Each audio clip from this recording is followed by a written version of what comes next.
Okey, kita sambung semula. Sambung semula tentang tadi. Kita lihat tadi saya dah cerita soalan 3 dan 4 adalah soalan pilihan. Kena ingat soalan pilihan ini ialah soalan yang soalan 3 dan 4 mengandungi sirah dan ketamadunan, juga ada tokoh lah. Dan juga adab. Ini bahagian ni. 3 dan 4 serupa je. Tapi tajuk lain lah. Takkan tajuk sama.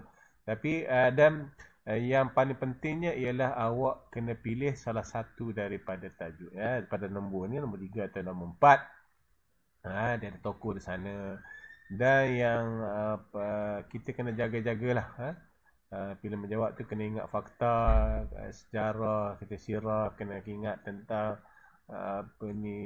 tokoh tu macam mana ketokohan masing-masing, kena ingatlah tu berdasarkan fakta yang dibaca lah. Dia tidak ada unsur perkara lain lah. Dan seterusnya, yang saya nak ingatkan juga ialah tentang kebat. Contohnya kita ambil soalan nombor 3 ni, yang soalan 3C tentang alam sekitar, iaitu pencemaran udara. Pencemaran udara. Berdasarkan tak nampak gambar ni, tak apalah, kita tengok je lah. Hayati dan teliti maklumat di atas, kemudian ramalkan apa yang akan berlaku jika manusia mengabaikan tanggungjawab menjadi alam. Ya, kebab kita kena ingat sekali lagi, saya ingatkan, kebab mesti ada lengkap ni, mesti ada semua ni, mesti ada ke semua ni. Mesti bila sebut kebab mesti ada isi satu markah, huraian lengkap, satu markah, kesimpulan, satu markah. Jumlahnya ialah 4 markah untuk satu soalan kebat. Okey. Kebiasaannya ada 2 atau 3 soalan kebat dalam soalan lah. Kena hati-hatilah. Okey. Tapi kalau soalan satu, kalau amal nombor 3, mungkin 2 soalan kebat. Tapi kalau awak jawab, dia biasanya 2 lah, sebab soalan A, B, C, D. Ya, biasanya B dengan C lah. Dia letak kedudukan soalan kebatnya.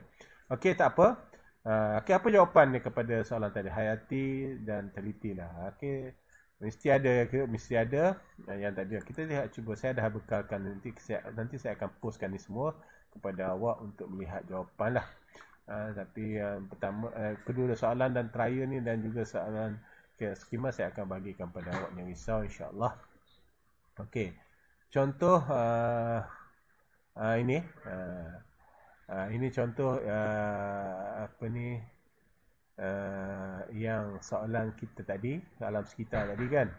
Pencemaran alam sekitar ni, contohnya pengabaian terhadap tanggungjawab di atas. Jawapan, contoh jawapan. Ini contoh jawapan. Ini bila kebat ni adalah kemunasabahan. Munasabah jawapan kita tu. Jawapan dia logik dan munasabah, maka dia akan dapat markah. Dan ingat, isi hanya satu. Huraian satu, huraian lengkap satu, kesimpulan satu. Jangan buat 2 isi. Rugi. Sebab mana hanya nilai satu je markah. Satu je nilai isinya. Okey, contoh jawapan pada soalan tadi. Pengabaian terhadap tanggungjawab di atas akan menjejaskan kesihatan manusia. Satu markah. Itu isi. Pengabaian terhadap tanggungjawab di atas menjejaskan kesihatan manusia. Itu isi. Kerana mereka menghidup udara yang kotor. Itu huraian. Ini menyebabkan mereka mudah mendapat penyakit dan tidak dapat menjalankan tugas sebagai khalifah. Contohnya seperti penyakit asma. Ini biasanya adalah isi huraian lengkap, biasanya adalah kesan kepada huraian tadi.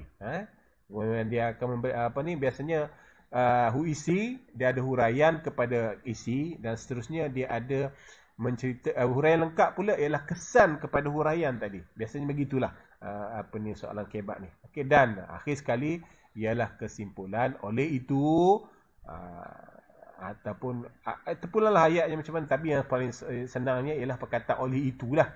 Oleh itu kita hendaklah menguruskan alam dengan baik agar kita dapat hidup dengan baik. Itu adalah kesimpulan, dan dalam bentuk kesan juga. Nak sebenarnya satu conclusion lah, ataupun satu penutup yang baik lah. Okey, itu dapatlah 4 markah. Tapi itu berdasarkan kepada okey, mendapat apa ni, itu salah satu contoh lah. Kita ambil satu lagi, satu soalan kebat. Soalan kebat satu lagi. Bahasakan soalan 4C ni. Okey. Kita tengok soalan kebat yang seterusnya. 4A. 4A. Jawapan ni kita tengok jawapan dulu. Okay. Alright. 4A merujuk kepada rajah di atas. Merujuk rajah di atas. Rajah ni. Penguasaan umat Islam dan bidang ilmu pada zaman kerajaan Abbasiyah. Apa semua kan. Okey. Merujuk rajah di atas, berikan pandangan anda. Sekiranya umat Islam hari ini hanya... ini dikaitkan dengan sekarang ni. Rajah ini zaman kerajaan Abbasiyah. Tapi dia dikaitkan dengan hanya sekiranya umat Islam hari ini hanya mengutamakan satu bidang ilmu sahaja dan mengabaikan ilmu yang lain, apa nak kita beri, apa pandangan kita? Okey, apa pandangan? Okay, kita lihat jawapan contoh. Okey. Kalau mengabaikan satu bidang ilmu sahaja, kita ingin dengar mesti kena isi, kena ada huraian lengkap dan juga kesimpulan. Okey. Sekiranya umat Islam hanya, kita ambil sikit kepala ayat biar cantik sikit supaya kita tahu apa perbincangan kita kan. Sekiranya umat Islam hanya mementingkan ilmu fardu ain semata-mata dan mengabaikan ilmu fardu kifayah, menyebabkan, ini baru isi, menyebabkan umat Islam akan ketinggalan dalam arus sains dan teknologi, dalam bidang ataupun dalam arus sains dan teknologi. Isinya di mana?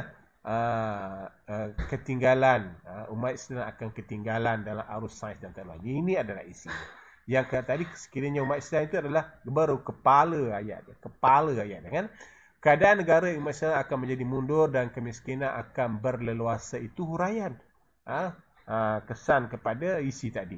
Sebenarnya impaknya umat Islam akan dipandang rendah, umat Islam mudah diperkotak-katikkan oleh musuh. Ini huraian lengkap. Juga kesan. Kita hendaklah menguasai bidang ilmu. Ini bentuk kesimpulan lain sikit. Kita hendaklah menguasai dua bidang ilmu. Ilmu fardu ain dan ilmu fardu kifayah. Agar zaman kemasan tamadun Islam dikaitkan dengan apa yang tajuk ni. Iaitu zaman kerajaan Abbasiyah yang akan berulang kembali. Okey, itu adalah contoh jawapan. Okey. Contoh jawapan kepada okey. Ada masa lagi 3 minit. Kita sambung. Okey, itu adalah contoh jawapan kepada kebat. Okey, contoh kebat. Okey, kita harap anak-anak semua boleh bersedialah. Soalan ni saya akan postkan kepada anda dan juga skema sekali. Nanti kalau jawab boleh bincang dalam ni. Kalau awak tak faham soalan nanti, awak boleh bertanya saya dan saya akan buat video untuk jawapan. Saya akan buat video untuk jawapan. Sekalilah harap anda bersedia dan penuhilah masa yang kemasan ini, dan terutamanya dalam bulan bermula pada hari ini, bulan Rejab, hinggalah sambut Ramadan. Dan hadapilah peperiksaan dengan tenang, insya-Allah dapat menjawab dengan baik. Baca soalan ini, fahami soalan ini, tak faham tanya, nanti saya akan buat video insya-Allah. Sekian, terima kasih dari saya.